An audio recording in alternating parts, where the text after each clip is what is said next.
You're listening to the Smoked Meat Podcast. I'm your host, Brad Pittman.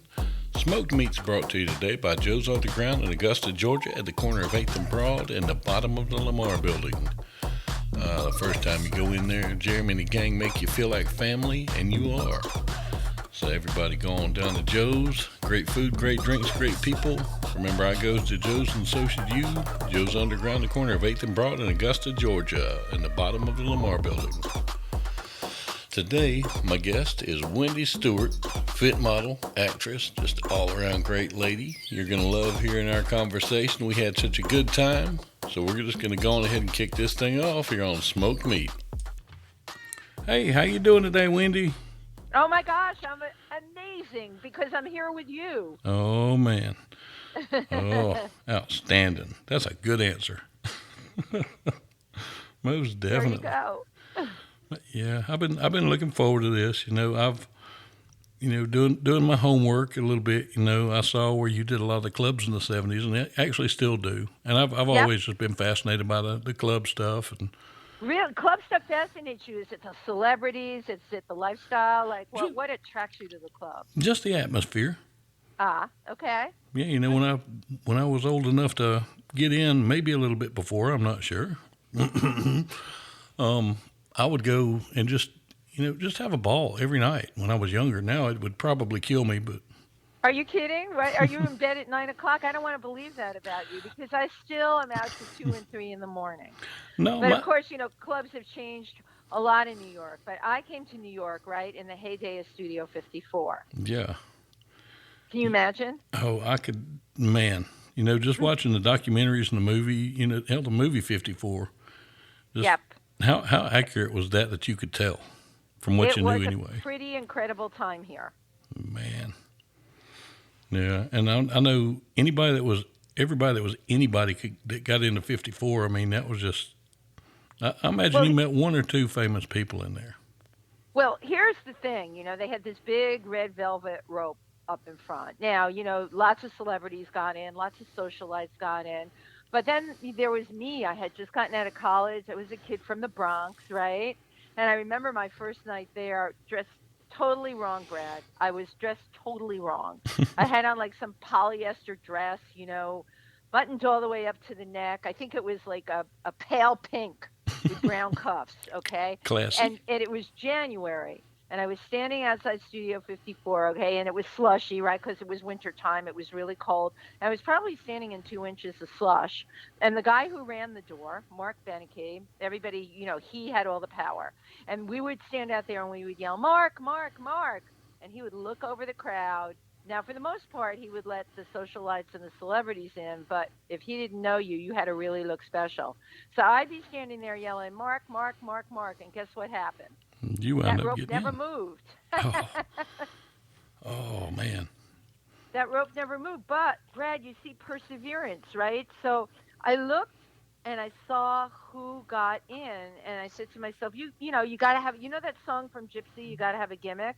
Yeah. I thought, what can I do? And I came up with the idea of putting on a dancer's outfit, a ballet tutu, ballet slippers, because you remember flash dance, right, was very big in those days, and that whole kind of dance look.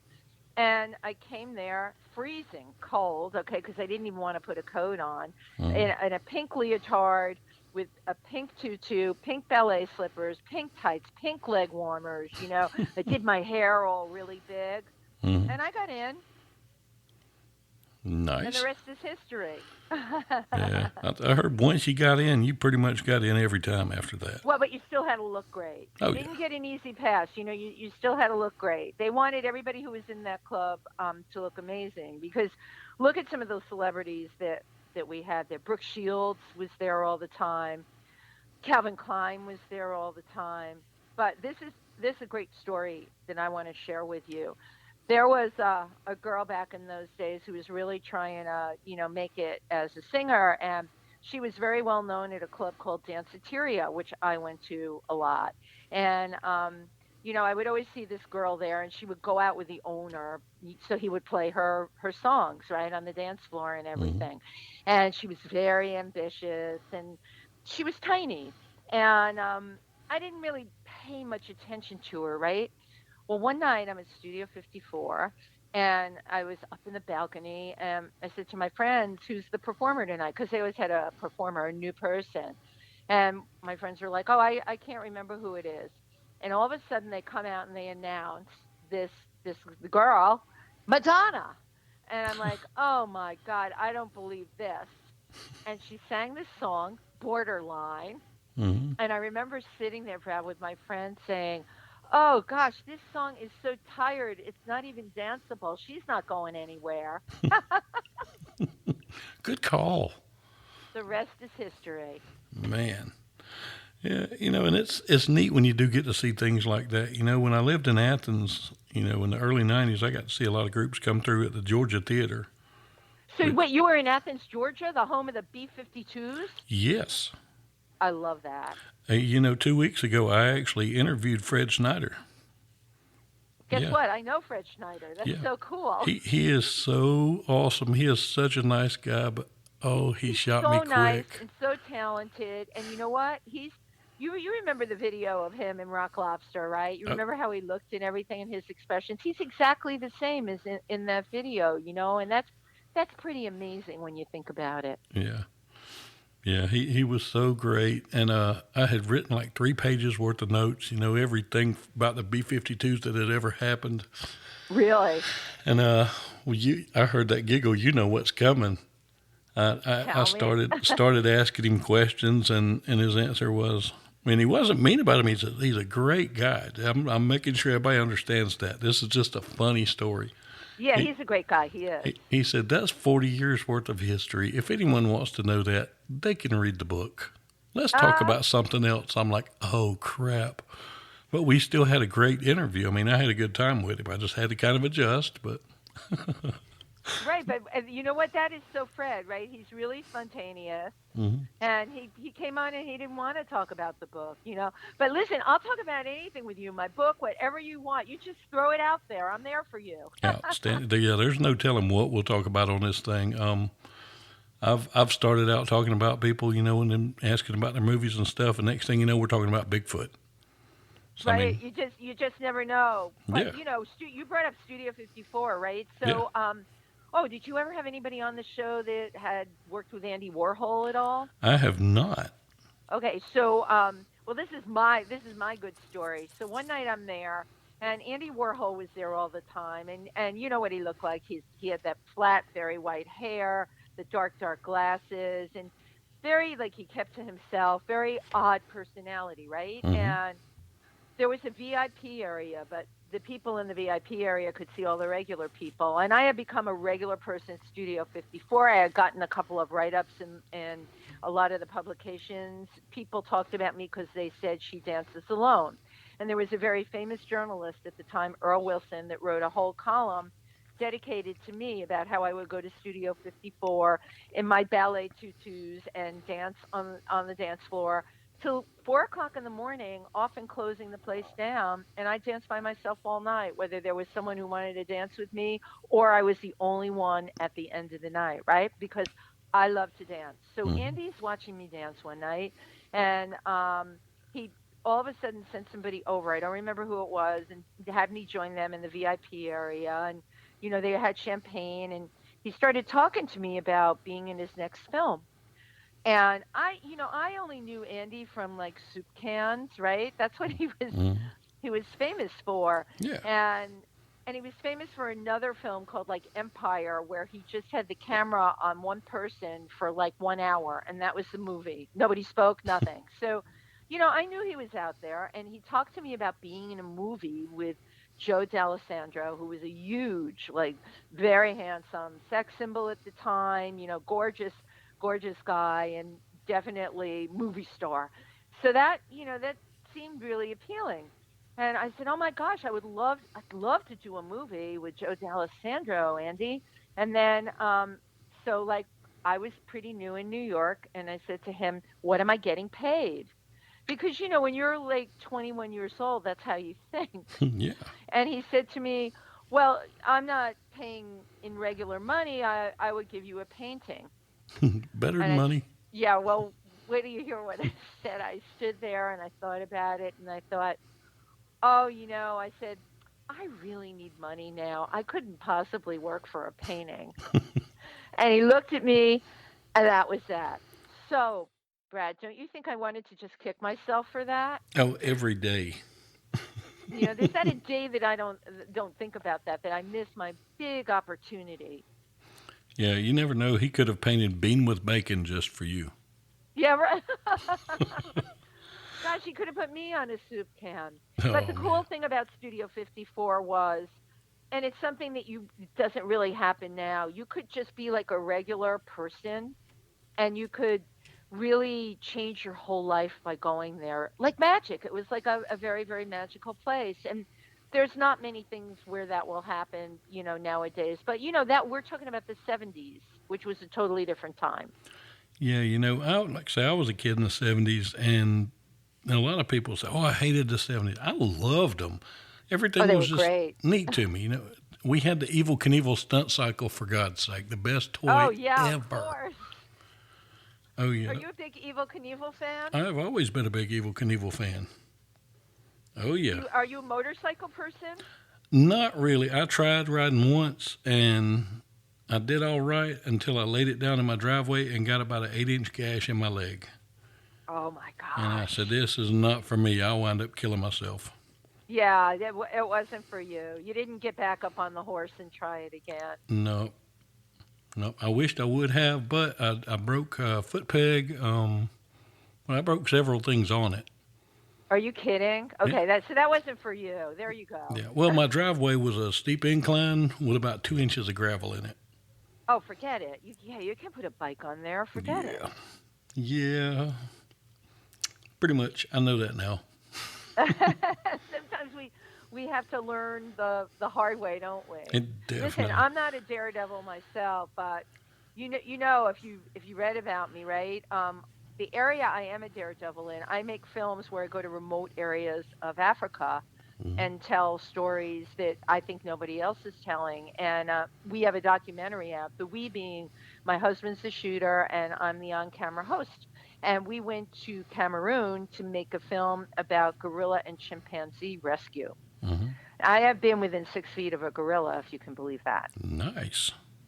Those things Can you are. imagine? And they're magnificent animals. And people say, well, why do the gorillas and chimpanzees need to be rescued? Well, I'm sure you know about poaching rhino and elephants, but gorillas and chimpanzees are also poached for medicinal purposes as well as what they call bush meat, which is it's meat that they eat in foreign countries, not Mhm. necessarily Africa, but in other parts of the world, and it's considered a delicacy, Yeah. and it's very expensive. So it's extremely desirable to have this bush meat. But I decided to make a film about that because I met two women that were out there rescuing gorillas and chimpanzees and started these sanctuaries in the jungle in Cameroon. And it goes to show you, right, what one person can do to make a difference. Mhm. In one of the rescue centers, which is called Ape Action Africa, she had over 300 primates. All Man. right, we're talking a few different kinds of monkeys. We're talking a few chimpanzee families, and then gorillas. And then the other one, which is called Sanaga Young Rescue Center, she had 64 chimpanzees. Mhm. And Brad, you know what? I learned the most incredible thing when I was there. These primates, these gorillas and chimpanzees, they are so similar to us in that they have to live in family structures. Yeah. So guess what? It's like, the relative that you might not get along with. They're listen, we all have that, but they are exactly the same way. Most of the chimpanzees, for example, have been their mothers have been killed and they're found in the forest, and they're brought into one of these rescue centers. And the sad part is they can't be released because if they're released out to the forest again, they'll be killed. Yeah.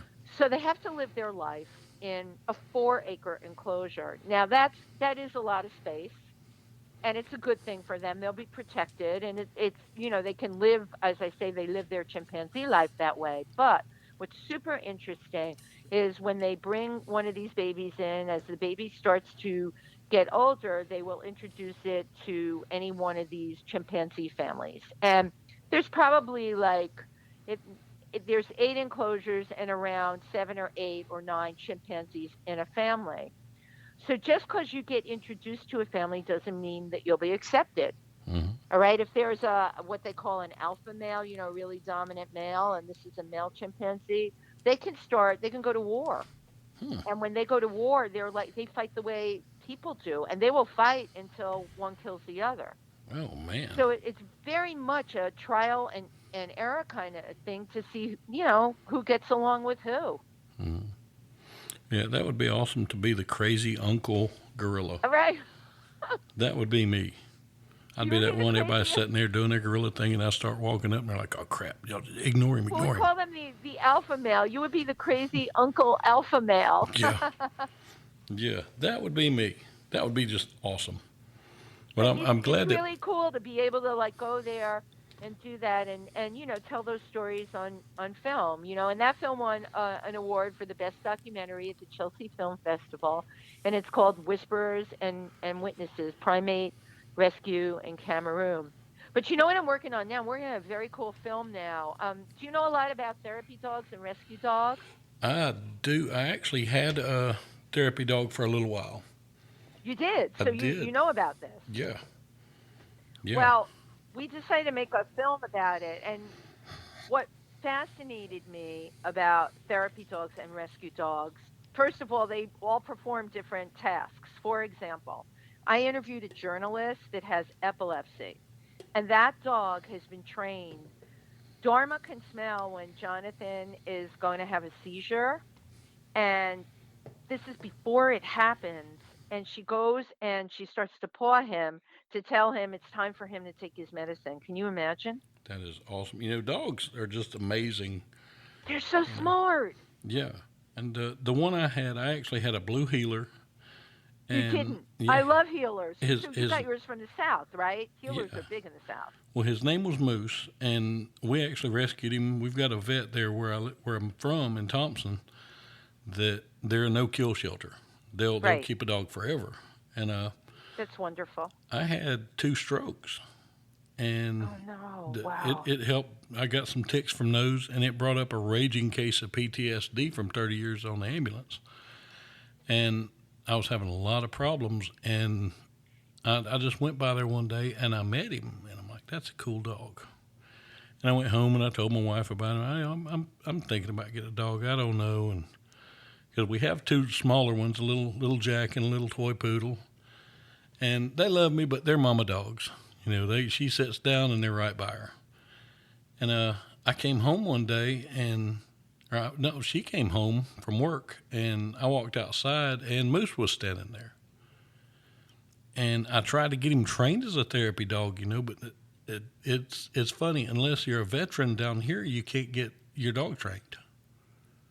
I Wow. offered to pay several places, and they said, no, we'll lose our 501c if we do this.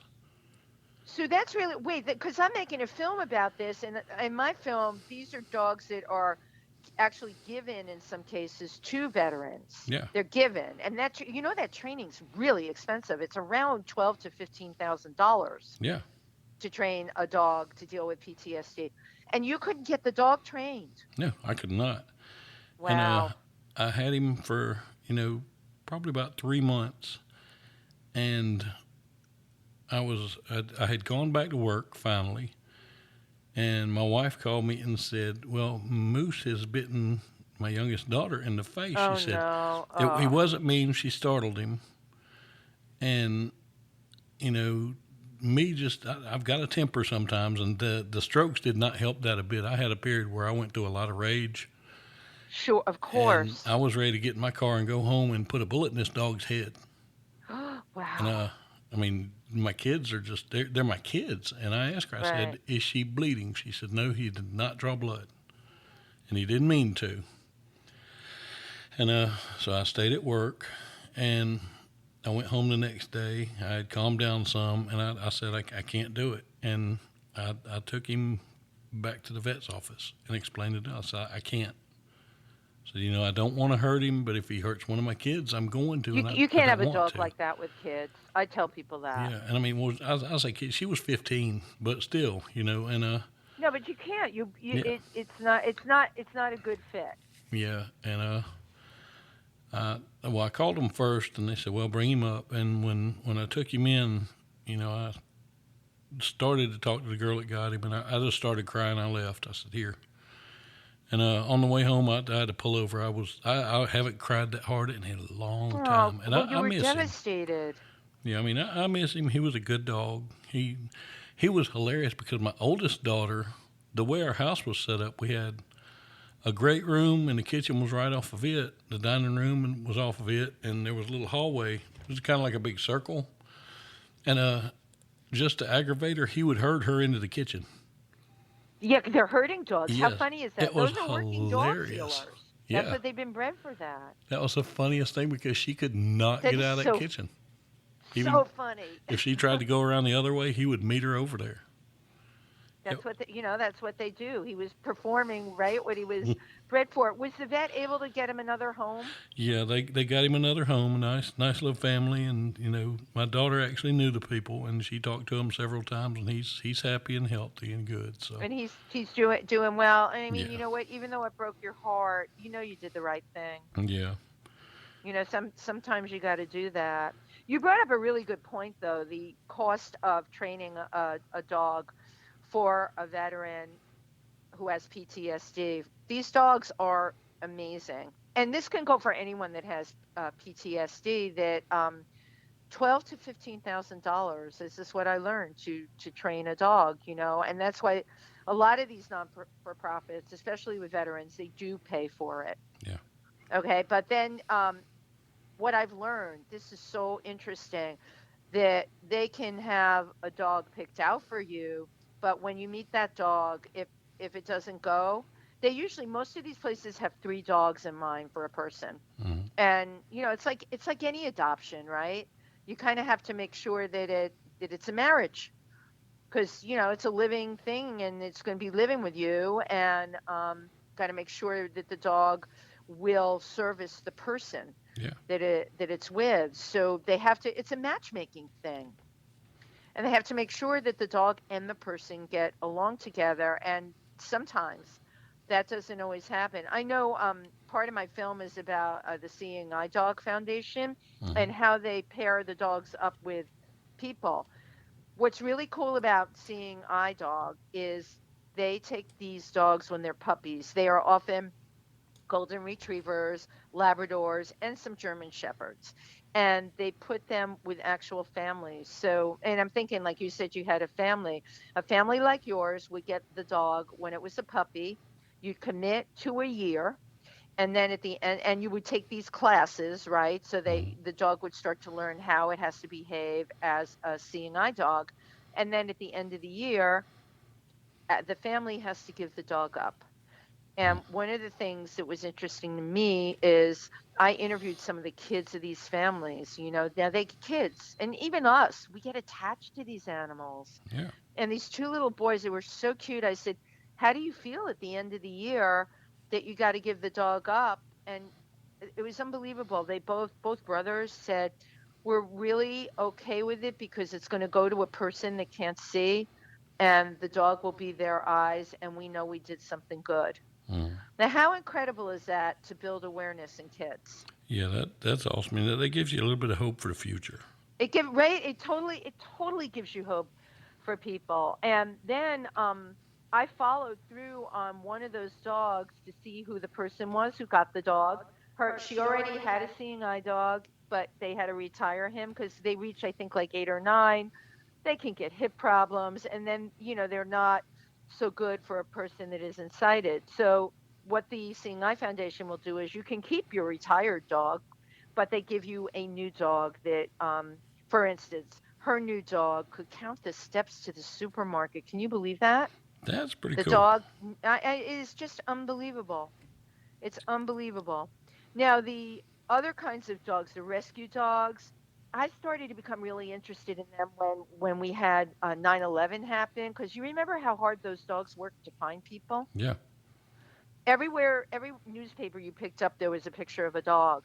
And Brad, believe it or not, that was kind of behind me doing this film, because I always felt there would be a picture of a dog and they would show you what a great job he did, but you never knew the name of the dog Mm-hmm. and you never heard anything more about the dog. And I thought somebody's got to make a film where we really, show the respect and the love and honor that we honor these dogs. Yeah. And 9/11 for me was very. I was in New York when it happened, and I remember how the dogs did this rescue work. So this time when I made the film, I found a canine unit. Do you know anything about the canine units? It's really, really interesting. Yeah. I've The, dealt with like some search dogs and cadaver dogs, and yep, I is deal with police dogs right. constantly. And a lot of times, so I went out with a police officer and her bloodhound named Dixon, and she had told me that this bloodhound had found a young man that was threatening suicide, and then he went off into the woods. Yeah. So nobody knew where he was. And the dog, they were able to. She showed me how the dogs get their scent. The bloodhounds. I see. I've learned all these really neat little things. You know how the bloodhounds have all those wrinkles? Yeah. The scent, it's like if I gave the bloodhound the shirt of the missing person, that scent gets kind of trapped in those wrinkles. And when the bloodhound takes off to find the person, the all of those wrinkles on the face move back and forth, sending the smell into the nose. Hmm. Isn't that amazing? That's pretty cool. Nature is just incredible. So we did this little test with this bloodhound. I had gloves and I rubbed my gloves on his face, and then the police officer said to me, "Okay, there's a barn over there. It was a considerable, pretty far away. We Mm-hmm. want you to go and hide behind the barn and have Dixon find you." So I ran through a field. I got in the barn. I went out the back door and I hid. I really, really, I didn't make it easy for the dog. Mm-hmm. Well, what do you think happened? All I could hear was, you know how bloodhounds bark, Mm-hmm. right? Oh yeah. And it got louder and louder and louder. And I have to tell you, Brad, in such a short amount of time, that bloodhound found me, stood up with both paws, and pinned me against the barn He probably until came the police straight to you. officer came. That thing was so big, he stood as tall as I did. So you know what? You can never underestimate them. They're working dogs are working dogs, and just like what you said, that healer really needed to do a job, Yeah. and unfortunately, it was your kid who he was hurting. But Yeah. that's what happens with him. Yeah. Yeah. He was a Now good old boy though. you have two little dogs, you said, right? I do. I have a Jack Russell who is 20 years old and a little Get toy poodle out! who Oh my is gosh! 19. Yeah. Wow, 20-year-old Jack Russell. Yeah. Well, is that over their lifespan? Oh, that is way over their lifespan. Their Yeah, because lifespan's it's about what, 14 or 16? 15, somewhere along in there. Yeah. It's like 16. Oh my gosh. And then you said you have a miniature poodle? And a little bitty toy poodle, one of the little red ones. Oh, they're so cute. They're beautiful. Yeah. He is the laziest thing in the world, but he's that old. He's allowed to be. Right. He's like, what do we say? He's earned his seniority.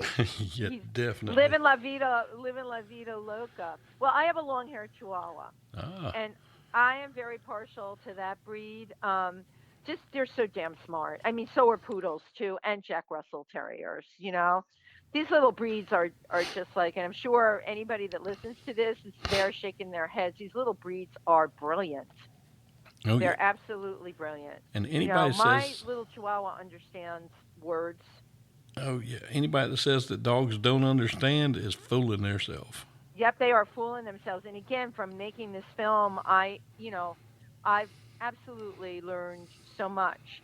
So when I'm not making films, I think you saw in my book, I'm a fit model. Now, you Yeah. have to ask me what that is because nobody understands that. Well, I was about to ask you, what is a fit model? Okay. So, well, what do you think it is first? Uh, well, my guess is, you model clothes of a certain size and show how they fit on somebody that size.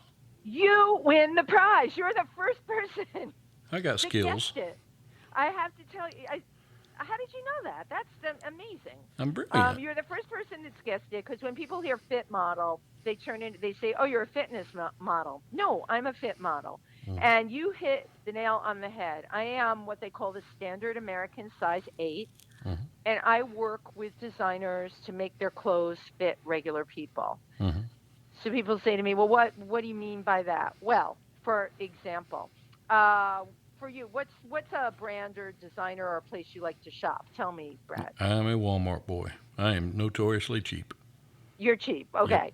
Well, where does your wife like to shop? Tell me what she likes. Does She she is like Old as Navy or tell me? she is as cheap as I am, but she'll actually go other places. Let me see. I know she likes Cato and places like that. Okay, so she probably has when she goes in there someone that does the t-shirts or the pants or the dresses, and she likes the fit of it. And what she Mm-hmm. probably likes is when she puts it on, she can move in it, right? That's really important. You have to be able to move your arms. Mm-hmm. You don't want it too low cut, okay? Cuz you want to be able, it's certainly if you wear it to work, you want to be able to, look good and look professional. Mm-hmm.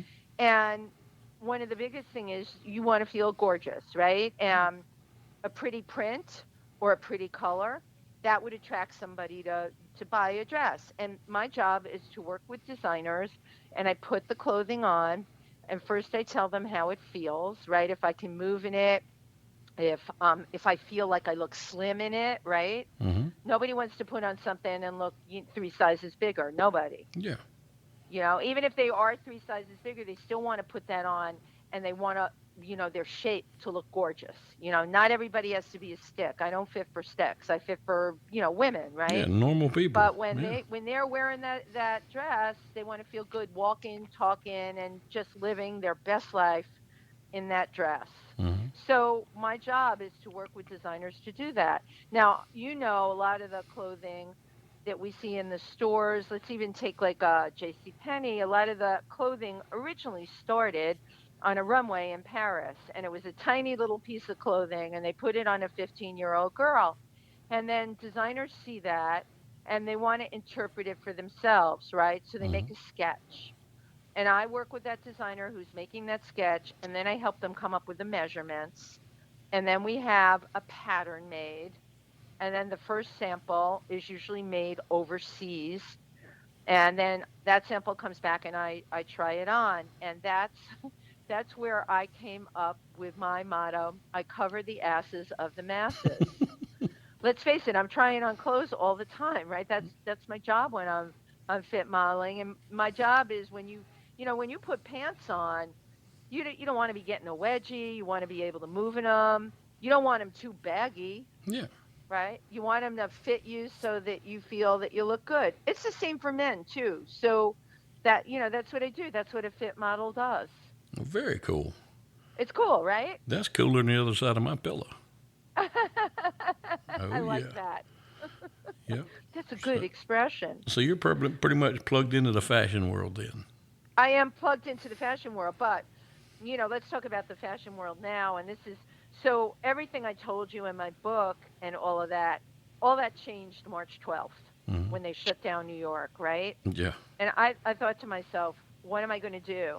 Because my job, right, in fashion, I go and work with designers. I go to showrooms in New York and to, locations in New York. I ride the train, the subway there, right? I'm a New York girl. Mm-hmm. All of a sudden, they've shut everything down. No one's going into their business. And I'm thinking, well, I'm out of a job as far as this modeling stuff goes. Nothing was even being shot. But guess what happened? This is why you have to be open and you have to be positive. Mm-hmm. People started using these platforms on the computer, and one of the platforms is called Zoom. So Oh what yeah. designers started to do is they started shipping the clothing to my house here in New York, right? Because there's no offices to go to even now. Nobody's coming into work still. Mm-hmm. And then we would have a call in, a link that you could hit, and the designers come up on my computer screen, and they can see me in my house, Hmm. and I have the clothing on. Okay. And we do exactly what we would do if I was, seeing them for real, except now it's virtual, Very and we cool. make the same corrections. Everything's the same. The only thing that's different is when the fitting is over, I take the clothing, I put it back in the box, I take and stick the UPS label on it, and I call UPS to come and get it. Hmm. But isn't that amazing? It is, and technology's come so far. I mean, hell, look at It's this. incredible. Not even 5 years ago, if somebody said, "Would you like to interview Wendy?" I'd have been like, "Yes," and we would have had to work out schedules. One of us would have had to flown unless we were just by some chance in the same city. And Right. But that's how it used to be. yeah, I was talking about this with someone I was on air with the other day. I would have had to fly to Mississippi or wherever. I've been interviewing with people all over the country. What I love is, you can be in Mississippi. I did a host who was up in Canada. I love that everybody is everywhere, and yet, we can be on screen together. We can connect with each other, and it's like we're all in the same room. And that's one of the brilliant things to me about technology. It didn't make the world bigger. It made the world smaller in a lot of ways, and I really love it. I've gotten to, know things about different parts of this country that I've never been to. yeah, How many of us can say, "Oh, I've been to this state or that state"? Not a lot of us can say that. So, for me, it's been real. For me, it's been an amazing, amazing 3 months. Actually, we're going on 4 months. The other thing I did did you know I started a cooking show during the pandemic? do tell, because the name of this is smoked meat. Oh, well, Oh yes. I didn't smoke any meat because I don't have a smoker because I'm living in an apartment. Oh yeah. But probably 3 days when they shut everything down, I thought, okay, I'm a model. I figured out what I was going to do there, but I'm also an actress. Now what am I going to do, right? Where am I going to go act? They shut down Broadway. They stopped shooting films. Everything came to a halt. Hmm. So I said to my husband, we have to come up with something. And he said, well, he's a videographer, and we have a really cute apartment with fun locations in it. It's not big, but it's colorful. Hmm. And he said, why don't you and I do a show? And I looked at him. I said, I have a great idea. Let's do a cooking show. And he said to me, but Wendy, you don't cook. And I said, exactly. That's why it's going to be a hit. So I Nice. came up with the idea to do this show, Pandemic Cooking with Wendy. Hmm. Now, the thing about it is, and you can catch it on YouTube, it's on my channel, Wendy Stuart TV, Pandemic Cooking with Wendy. What makes it so funny is I don't cook, but I come up with recipes, and they're from all over the world. All right, I come up with characters. I had a whole segment I did on airplane food, Hmm. and I was dressed as not a flight attendant, a stewardess. Remember how the Oh old time yeah. stewardesses dressed? Oh yeah. Oh my God, Brad! I even had a Pan Am pin. No I had the way. whole outfit going on, and then the food I made that day. I made like food that you might find on an airplane, like a tasty Salisbury steak, and in the other half of that little dish, I had like a potato salad, but really a mustard potato salad to go with it. And then of course, they always put the little vegetable in there. I did like a mixed vegetable with a glaze, Hmm. and I was in my stewardess outfit, and I made these three dishes, and then I took and I put them all in like what you would get on a plane. Those little dishes, those servings that come by in the cart, Hmm. and I put aluminum foil on it. And Nice. that's what the segment was about. And I pretended people loved this. I pretended we were on an airplane the entire time. Now we're in a pandemic; nobody's going anywhere. Hmm. But I called my airlines Pandemic Airlines. We guaranteed to never get off the ground, but you won't care because you're having a great time. There That was you that go. was our slogan, and it was such a funny segment. And the reason I did this show, I always offer a recipe, an easy recipe, but the real reason I did it was not only because my joy is to perform, but a lot of people got sick in New York who and they were watching the show, and I got the most. You want to talk about amazing fan mail to my email or on my Facebook, saying, "My gosh, I felt so bad today, and you made me laugh." Hmm. Okay, when I see your show, you make me laugh. What's your next episode? I feel so good when I watch you. You're so positive. And that's why I did it. That's why I came up with it. And here we are. I have 51 episodes. 51 episodes. Holy crap. Well, That's a lot of episodes. I've got you a pandemic recipe. I have a whole Yes. bunch of and oh, Brad, this is the best part. So Uh-huh. somebody that was putting out a cookbook about quarantine cooking Uh-huh.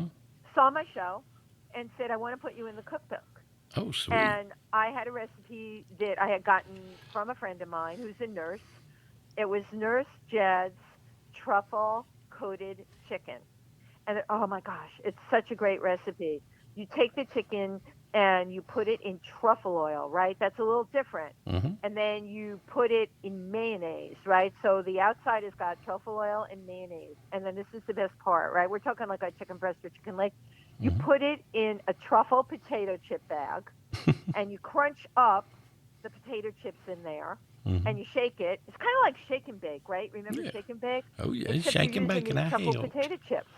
And you coat the chicken and then you put it, see, I'm giving you the recipe right here. You put it in the oven, 20 minutes on one side, take it out, turn it over, 20 minutes on the other. And I got to tell you, it is absolutely out of this world.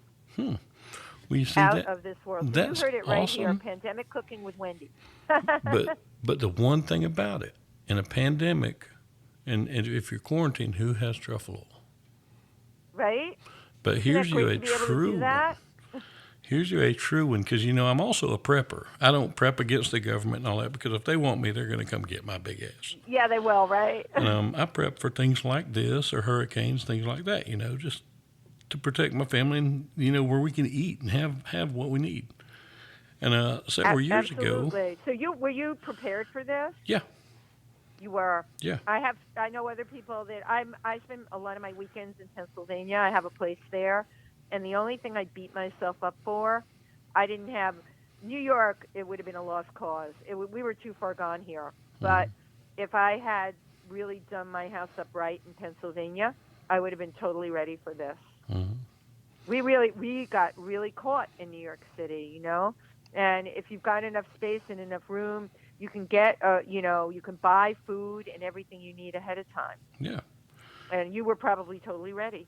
yeah. Well, one thing that when I first started prepping, I bought a lot of because they were very cheap and they last forever is sardines. I can't believe it. I've got 6 cans of them in the cabinet here. Well, They're really tasty too. you're about to love me. You can eat a can of sardines by itself, and it's gone in 10 minutes. You're hungry again. But and my I wife. can eat a can of sardines, and I got to tell you, they fill me up. That is pure protein. Mm, oh yeah. And it's really, really one of the healthiest things you can eat. And I have to tell you, one of the places, like when I am making films in Africa, and you can't get a lot of stuff, you can have cans of sardines with you, and you can get local rice, and you got a whole meal. Oh yeah. Great. Well, my wife and kids won't eat them. Because of the way they look. Yeah. My daughter won't either. So They're ugly. I got one day before they got home from school and work. I was off. And do you ever make salmon patties? I love salmon patties. Yeah, make them with sardines one day. Oh, what a great idea. So how do you do it? What do? You chop it up, and what do you put in there? Like breadcrumbs and stuff? Yeah, I make my normal salmon patty recipe, but instead of salmon, use about 2 cans of sardines. And that's my wife. Interesting. That's really tasty. Yeah. Can you give away your salmon patty recipe here? I actually don't have it written down, but I can. You probably got it in your memory. Yeah, I use and this may be the whole thing. It's been a long time since I've done it, but of course, breadcrumbs, a little bit of egg, some garlic, some finely chopped onion, and just I combine all that and form it into nice little firm patties and fry them.